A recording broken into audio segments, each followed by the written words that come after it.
What if the future of flight wasn't built in labs or hangars, but in backyards and bedrooms? From a flying bathtub and a manned drone chair to a hand-built helicopter from Kenya, these aircraft defy logic and gravity. They're risky, brilliant, and shockingly real. Dive into the minds of fearless inventors proving you don't need billions to reach the skies. Just creativity, courage, and a little chaos. Can a bathtub, a chair, or a bicycle really fly?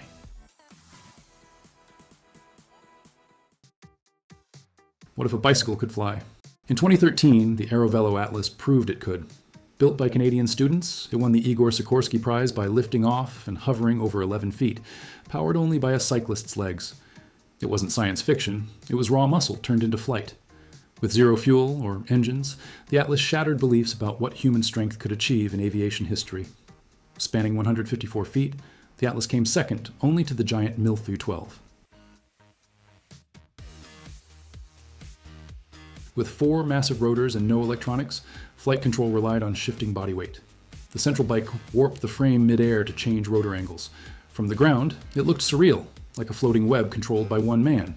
It wasn't just built to fly, it was designed to challenge every law of aerial logic ever written. At takeoff, the pilot pushed over 1,100 watts, leveling off at 600. That's Olympic power output. The structure weighed 121 pounds, hitting 282 fully loaded. Rotor area exceeded 13,000 square feet. This wasn't a hobby project, it was a turning point for aviation. The Aerovelo Atlas redefined what it meant to fly using only heart, muscle, and brain power. Beyond the $250,000 prize, it earned a place in aviation legend. A section of the aircraft now sits in the New England Air Museum. Watching it hover felt like witnessing a dream in motion, fragile, enormous, silent. But this wasn't the only time humans pushed the skies with sheer effort. In Japan, there's a place where wings are handmade, gravity is defied, and every summer brings a new generation of airborne daredevils.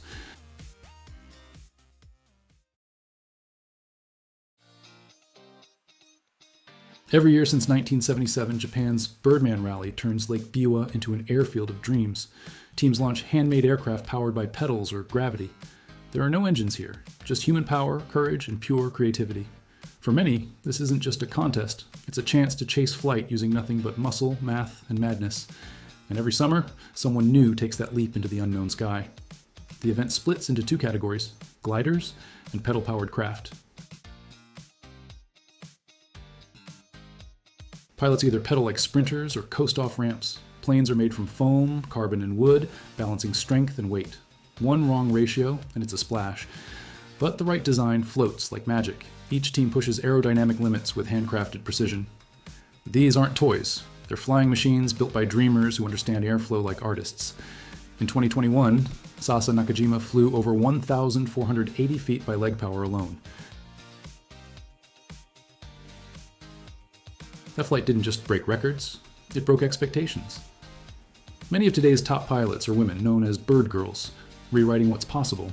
Speeds can reach 16 knots, but success isn't just about distance. It's about control, grace, and daring to challenge physics using nothing but raw human energy and smart design. Now nationally televised, the Birdman Rally became a cultural phenomenon. It proves aviation isn't owned by corporations or jet engines. It's owned by anyone with the guts to build and fly. Every launch is a mix of art, science, and suspense. The crowd watches with hope and awe. And as one pilot touches the sky, the next prepares for takeoff. But next, we'll shift from handmade wings to Cold War steel, where speed was survival.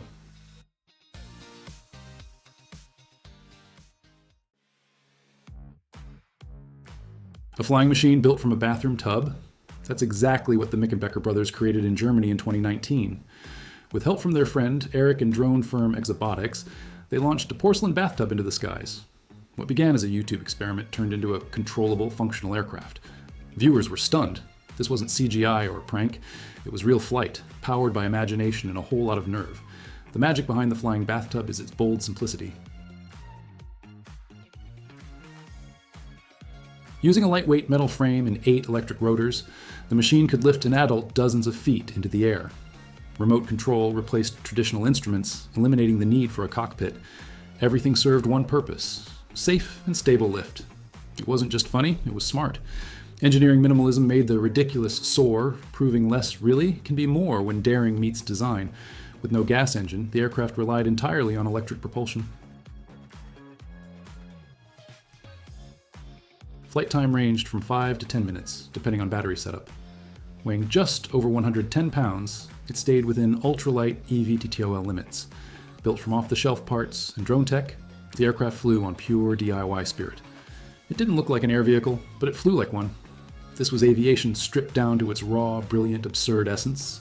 More than viral content, the Flying Bathtub became a symbol of rebellion. It challenged every aviation norm and showed that flight doesn't have to be polished or perfect. A common household item, repurposed to fly, captured hearts worldwide. The message was clear: creativity can make anything airborne. And now, from a porcelain tub in the clouds, we head to the 70s, where a modified Ford Pinto tried to become the first true flying car.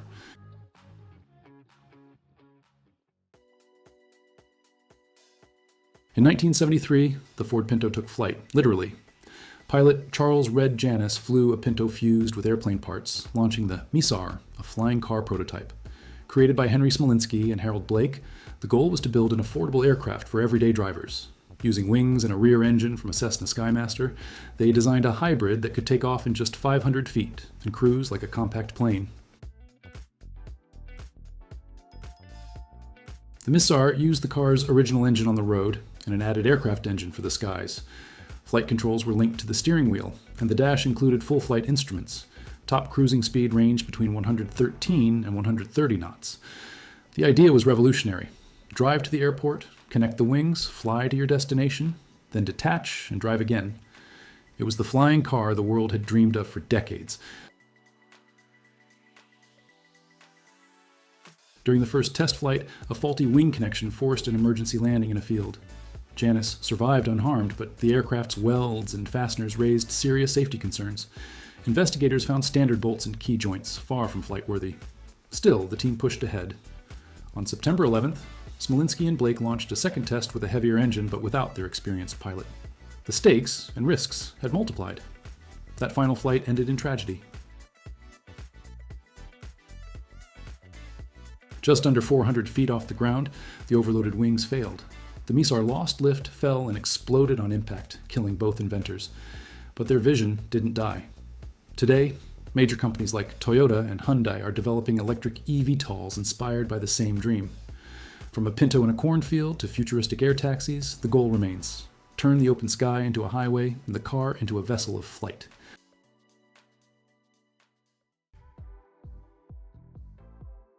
In 1961, students at the University of Southampton stunned the world with SUMPAC, the first human-powered aircraft to complete an officially recognized flight. Built like a flying bicycle, it used pedals and chains to spin a rear propeller. On its maiden flight, pilot Derek Piggott flew 64 meters at 6 feet high. It wasn't just a test, it was the beginning of muscle-powered aviation history. The aircraft was built with balsa, plywood, and aluminum alloy, keeping it extremely light. The original nylon skin was later swapped for transparent plastic. From afar, SUMPAC looked like a giant delta wing with a suspended bike. No engines, no electronics, just muscle and balance.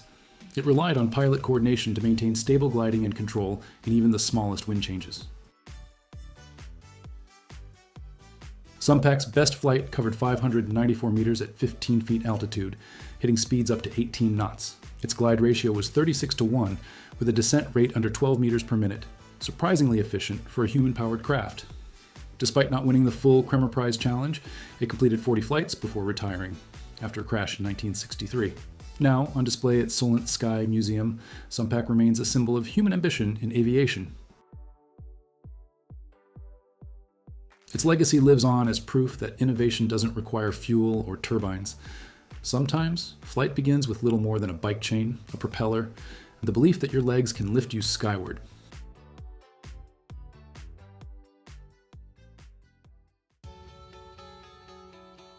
In 1975, American designer Larry Morrow created the Easy Riser, a bizarre ultralight aircraft based on the Icarus II glider.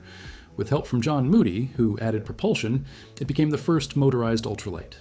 This eccentric, home-built biplane marked the start of affordable personal flight. Its odd design attracted engineers, tinkerers, and pioneers eager to explore aviation outside the mainstream. The Easy Riser used swept biplane wings and weight shift controls. Early launches required foot takeoffs, which were difficult. That led to the addition of a tricycle landing gear. Its poor pitch stability prompted changes. Horizontal stabilizers were added, and wingtip rudders were replaced by a vertical tail. These updates made it more responsive and gave amateur pilots better control in the air. It used several small engines, like the 11-horsepower McCulloch Mach 101, the 15-horsepower Hirth F-36, and the Solo 210. Performance was modest but reliable. The airframe combined aluminum tubing with doped fabric, or mylar. Pilots sat in sling-style seats exposed to the wind with zero cabin protection. Comfort took a back seat to minimal weight and raw functionality. Though production dropped in the early 80s, glider versions resurfaced in limited runs.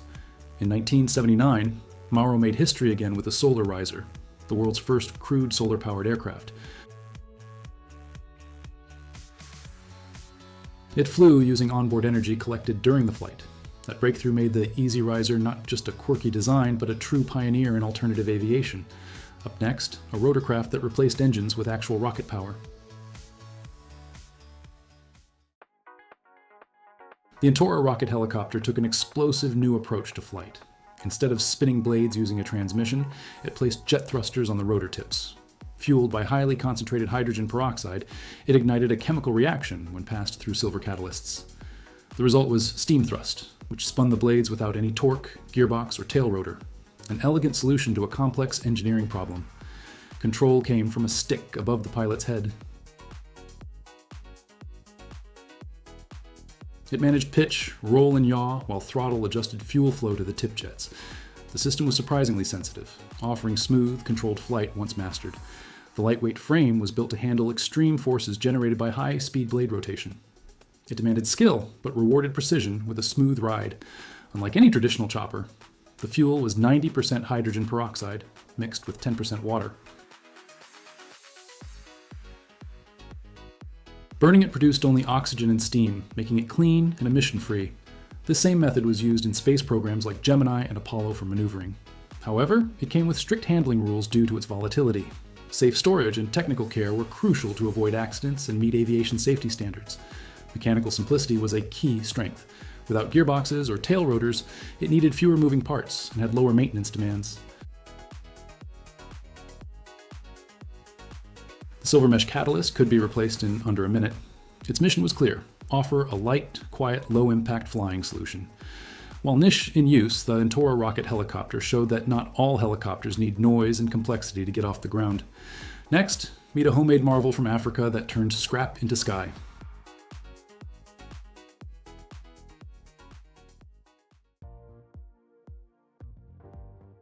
In Zimbabwe, Daniel Chingoma stunned the world by building a helicopter from car parts and scrap metal. The Zimcopter was his dream of flight made real with bare hands and a deep knowledge of mechanics. He used a V8 car engine, hand-cut rotor blades, and a frame welded from salvaged steel. Though it never flew solo, its bold design turned global eyes toward one man's raw aviation talent. The fuselage was made from bolted and welded sheet metal with no industrial tools. He repurposed auto parts for the fuel system, and ventilation was cut directly into the body to keep the engine cool. The cockpit was sized for one, using minimal components to stay light. Every joint, rotor, and bolt was hand-adjusted. Without access to aerospace parts, Daniel relied solely on instinct, precision, and persistence. While the Zimcopter hasn't flown under its own power, a crane test helped simulate liftoff. He also built a working scale model to demonstrate rotor dynamics and lift behavior. This minicopter proved his understanding of propulsion and flight physics. Even with no formal backing, he engineered a system that could, with refinement, one day fly. Each blade, each gear, an act of pure innovation under pressure. The project continues. Chingoma is improving the rotor balance and tweaking the center of gravity. His dream is to achieve stable lift with recycled parts alone. Though often dismissed, his work has become a symbol of what's possible without money or support. The Zimcopter is not just a machine, it's a message. Even in the harshest conditions, the desire to fly can push humans to build wings from nothing.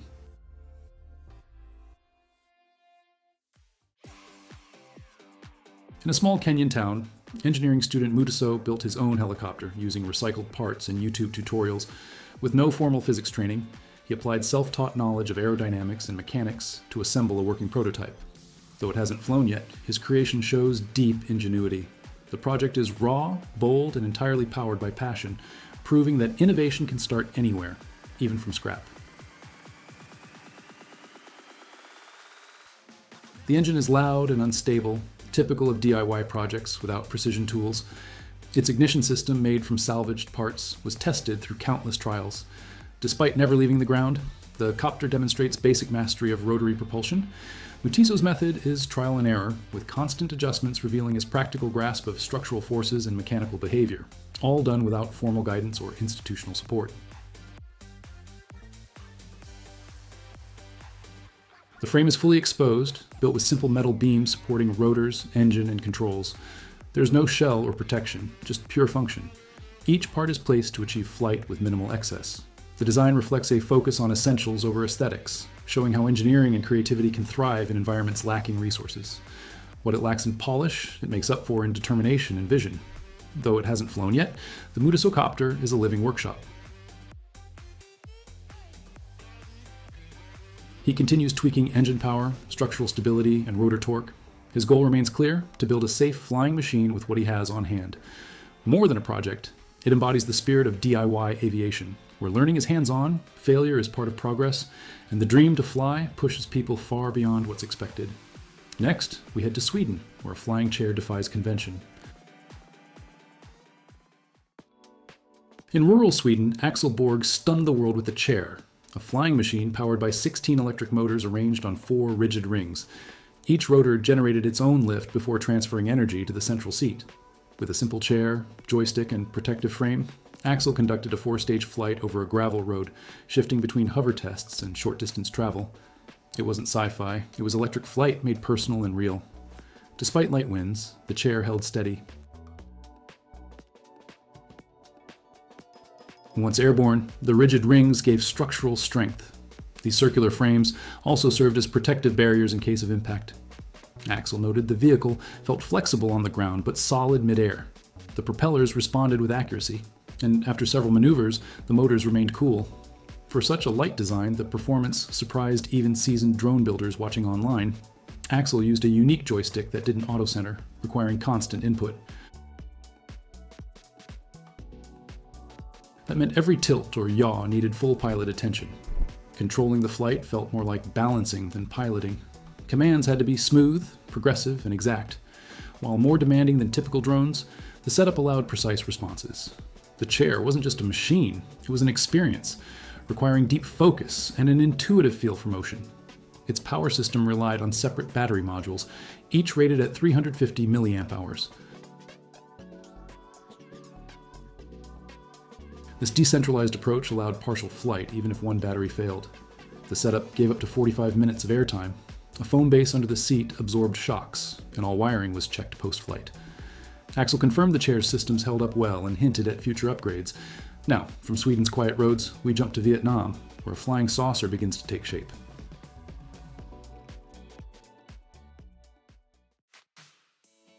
In southern Vietnam, Mr. Ho dared to build his own flying saucer. Using recycled metal, motors, and pure creativity, he handcrafted a disc-shaped vehicle from scratch. With no factory tools, he shaped and bolted each section carefully. The vision was clear, a futuristic, circular craft that could move with speed and stability. In his humble workshop, science fiction began to merge with mechanical reality, one bolt at a time. Once the frame was complete, Mr. Ho installed lateral motors and connected them to a handmade control unit. He positioned each propeller with purpose to maintain balance and thrust. Every part was tested alone before integration. As he tightened mounts and reinforced joints, Mr. Ho showed his technical discipline. The machine wasn't just art, it was a functioning system, built with limited tools, but incredible attention to detail. With the saucer assembled, he moved outdoors for testing. At startup, it slid forward quickly and responded to steering input with sharp turns. Mr. Ho watched closely, stopping tests at the first sign of trouble. He tweaked components and resumed trials, driven by his goal of full directional control. The disc performed well on land, giving him critical data for future flight attempts. It was trial by motion, an ongoing cycle of refinement. Though it hasn't lifted off yet, Mr. Hope plans to upgrade the propulsion system for vertical thrust. His current machine works on the ground, but he's determined to fly it.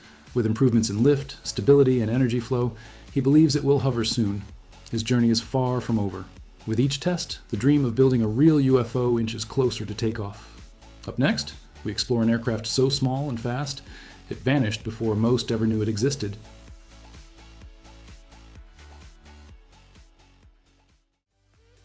These stories remind us that innovation begins with imagination, not approval. And when tools are few and dreams are big, the sky stops being the limit. If this blew your mind, smash the like button. Share the video with future inventors. Subscribe for more sky-defying ideas every week. Watch the videos that appear here on the screen and stay with us. Bye-bye.